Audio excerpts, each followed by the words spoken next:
ध्यायतो विषयान् पुंसः सङ्गस्तेषूपजायते संगात संजायते कामः कामात् क्रोधोऽभिजायते। अर्थात विषय या वस्तुओं के बारे में सोचते रहने से मनुष्य को उनसे लगाव हो जाता है। इससे उनमें इच्छा पैदा होती है और इच्छा में विघ्न आने से क्रोध आ जाता है।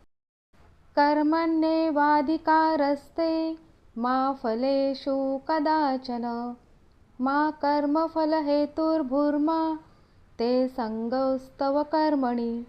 अर्थात तुम्हारा अधिकार केवल कर्म करने में है, उसके फल में नहीं। इसलिए कर्म फल की चिंता मत करो और ना ही निष्क्रियता की ओर आकर्षित हो। प्रारब्धं भुज्यमानो हि गीताभ्यसरतः सदा स मुक्तः स सुखी लोके कर्मणा नोपलिप्यते। अर्थात प्रारब्ध कर्म को भोगता हुआ जो मनुष्य गीता के अभ्यास में निरत है वह इस लोक में मुक्त और सुखी होता है तथा कर्म में लिप्त नहीं होता। देहिनोऽस्मिन् यथा देहे कौमारं यौवनं जरा तथा देहांतरप्राप्तिधीरस्त्र न मुह्यति। अर्थात जैसे इस देह में देही जीवात्मा की कुमार, युवा और वृद्धावस्था होती है, वैसे ही उसको अन्य शरीर की प्राप्ति होती है।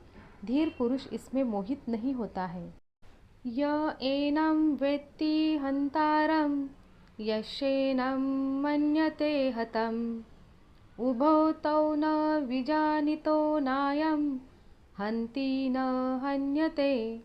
अर्थात जो आत्मा को मारने वाला समझता है और जो इसको मरा समझता है वे दोनों ही नहीं जानते हैं, क्योंकि यह आत्मा न मरता है और न मारा जाता है।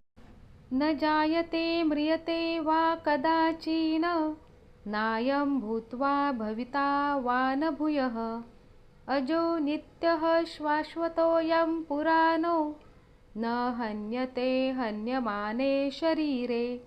अर्थात आत्मा किसी काल में भी न जन्मता है और न मरता है और न यह एक बार होकर फिर अभाव रूप होने वाला है। आत्मा अजन्मा, नित्य, शाश्वत और पुरातन है। शरीर के नाश होने पर भी इसका नाश नहीं होता है। वासांसि जीर्णानि यथा विहाय नवानि गृहाति निरोपराणि तथा शरीराणि विहाय जीर्णान्यनानि संयाति नवानि देहि। अर्थात जैसे मनुष्य जीर्ण वस्त्रों को त्याग कर दूसरे नए वस्त्रों को धारण करता है, वैसे ही देही जीवात्मा पुराने शरीरों को त्याग कर दूसरे नए शरीरों को प्राप्त करता है।